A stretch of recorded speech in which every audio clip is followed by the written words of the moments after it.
வணக்கம். இலங்கையின் ஆய்வுச் செய்திகளுக்காக நான் ஹரிணி. உள்ளூராட்சி மன்ற தேர்தல் பிரச்சாரங்கள் மும்முரமாக நடைபெறுகின்றன. உள்ளூராட்சி மன்ற தேர்தல் பிரச்சாரங்களின் போது வடமராட்சி பகுதியில் அர்ச்சுனா எம்பி உரையாற்றியுள்ளார். அங்கு அவர் பேசிய போது, எங்களுடைய அரசியல் பயணமானது நாடாளுமன்றத்தில் போய் நிற்கின்ற பயணம். எந்த ஒரு அரசியல் அறிமுகமும் இல்லாமல் 3 மாத காலத்தில் அரசியலில் நுழைந்தோம். நாங்கள் கோட்டபாய ராஜபக்ஷ என்று சொன்னால் பயப்பட போவதில்லை. விமல் வீரவன்ச என்றால் பயப்பட போவதில்லை. அனுரகுமார என்றாலே நாங்கள் பயப்பட போவதில்லை. ஆனால் எங்களுடைய தலைவர் பிரபாகரனின் பெயரை நாடாளுமன்றத்தில் ஒரு முறை சொன்னாலே பயம் இருக்கும். அந்த பயம் காலம் காலமாக சிங்கள மக்களிடையே இருக்கும். ஜனாதிபதியுடன் ஒரு சந்திப்பு நடந்தது. அப்போது அனைவரும் பேசும்போது பயப்படாத ஜனாதிபதி எனது கையில் மைக் வந்ததும் பயந்தார்.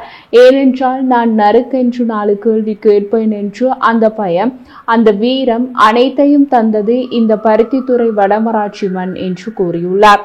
அதனோடு எந்த ஒரு ஜனாதிபதியும் உள்ளூராட்சி சபை தேர்தலுக்காக ஒவ்வொரு அரை மணித்தியாலமும் கூட்டங்கள் வைப்பதனை நான் காணவில்லை. ஆனால் எங்கள் ஜனாதிபதி அனுரகுமார் அவர்கள் வைக்கிறார். அந்த பயம் தமிழ் தேசிய கட்சிகளாலோ இபிடிபி கட்சிகளாலோ நாடாளுமன்றத்தில் ஏற்படுத்தப்படவில்லை. எந்த அரசியல் பின்புலமும் இல்லாமல் அந்த பயத்தினை நான் ஏற்படுத்தி இருக்கிறேன் என்றால், ஊழல் எல்லாம் பிடிப்பேன் என்று சொல்லி வந்த அரசாங்கம் ஒரு நாடாளுமன்ற உறுப்பினரை பார்த்து பயப்படுகிறார்கள் என்றால், நாங்கள் ஊழல்வாதியா இல்லை அரசாங்கமா என கேள்வி எழுப்பியுள்ளார். அதனுடன் யாழ்ப்பாணத்திற்கு வர முதல் ஜனாதிபதி தலை குனிந்து வர வேண்டும். தமிழீழம் கட்டிய யாழ்ப்பாண மண்ணில் தான் நாங்கள் வாழ்ந்து கொண்டிருக்கின்றோம். ஜனாதிபதிக்கு 159 நாடாளுமன்ற உறுப்பினர்கள் இருந்தால் கூட ஒரு அரைபடி மண்ணை கூட விடுவிக்க முடியாமல் இருப்பதுதான் இவர்களது ஜனநாயகம். எங்களுடைய ஜனாதிபதி அரசாங்கத்தினுடைய மற்றும் பணபலத்தால் கோயில்களில் மேடைகளை போட்டு பிரச்சாரம் செய்து தமிழர்களை முட்டாள்களாக்கலாம் என நினைக்கிறார். யாழ்ப்பாணம் தமிழர்கள் புத்தி உள்ளவர்கள், அவர்களை ஏமாற்ற முடியாது என்று குறிப்பிட்டுள்ளார். அத்துடன் சுமந்திரன் அவர்கள் கோட்டபாய, மஹிந்த மற்றும் ரணிலுடன் இணைந்து தமிழ் மக்களை காட்டிக் கொடுத்தவர். தமிழரசு கட்சிக்கோ அல்லது என்பிபி அரசாங்கத்திற்கோ நீங்கள் போடும் வாக்குகள் பின்னர் உங்களுக்கே ஆபத்தாக வந்து முடியும் என்றார். நான் போட்டியிடாத இடங்களில் கஜேந்திரகுமார் பொன்னம்பலத்தினுடைய கட்சிக்கு வாக்களியுங்கள். அதற்காக அவர்கள் அனைவரும் நல்லவர்கள் என்று நான் கூற வரவில்லை என்றார். அது மட்டுமல்லாமல் ஜனாதிபதியினுடைய அரசாங்கத்தில் உள்ள அவருடைய ஒரு நாடாளுமன்ற உறுப்பினர் தொலைபேசி திருடியதாக வழக்கு உள்ளது. தொலைபேசி திருடியவர்கள் எல்லாம் அரசாங்கத்தில் இருந்தால் அந்த அரசாங்கம் எவ்வாறான சுத்தமான அரசாங்கம் என யோசியுங்கள். நாடாளுமன்றத்தில் என்னை 8 நாட்கள் கதைக்கு விடாமல் தடை செய்திருக்கின்றீர்கள்.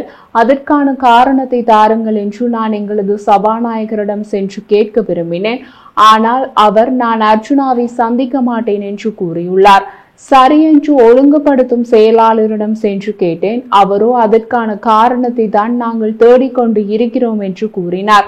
இப்படிதான் எங்களது நாடாளுமன்றம் இருக்கிறது. நான் அமைச்சர் புமல் ரத்நாயக்க செய்தது மாபெரும் பிழை என்று நிரூபித்து அவருக்கு தண்டனையை சட்டப்படி வாங்கி கொடுப்பேன் என்று கூறியுள்ளார். பருத்தித்துறை நகர சபைக்கு எங்களது பொறுப்பு கூறல் இருக்கும். ஏதேனும் பிழை நடந்தால் நீங்கள் என்னை நேரடியாக தொடர்பு கொள்ளலாம்.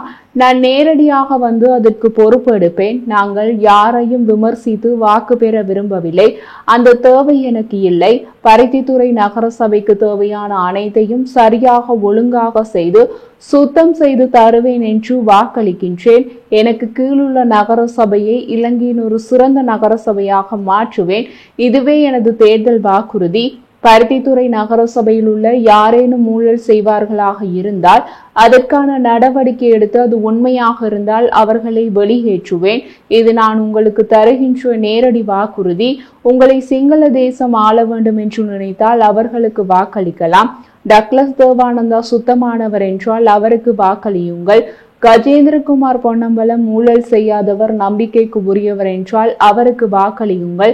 ஆனால் இந்த ராமநாதன் அர்ஜுனா உண்மையானவர், நான் உங்களுக்கு இவ்வளவு காலமும் உண்மையாகத்தான் இருந்திருக்கிறேன் என்று நீங்கள் நினைத்தால் மட்டும் நீங்கள் ஊசி சின்னத்திற்கு வாக்களியுங்கள். எனக்கு நீங்கள் போடும் வாக்கு உங்களுக்கு நீங்களே போட்டுக்கொள்ளும் வாக்குகள்.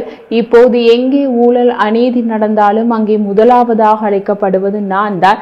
ஏனென்றால் எனது மக்களுக்கு தெரியும் இந்த வடக்கு கிழக்கில் யார் உண்மையாக செயற்படுகிறார்கள் என்பதை நினைத்து வாக்களியுங்கள் என்று கூறியுள்ளார்.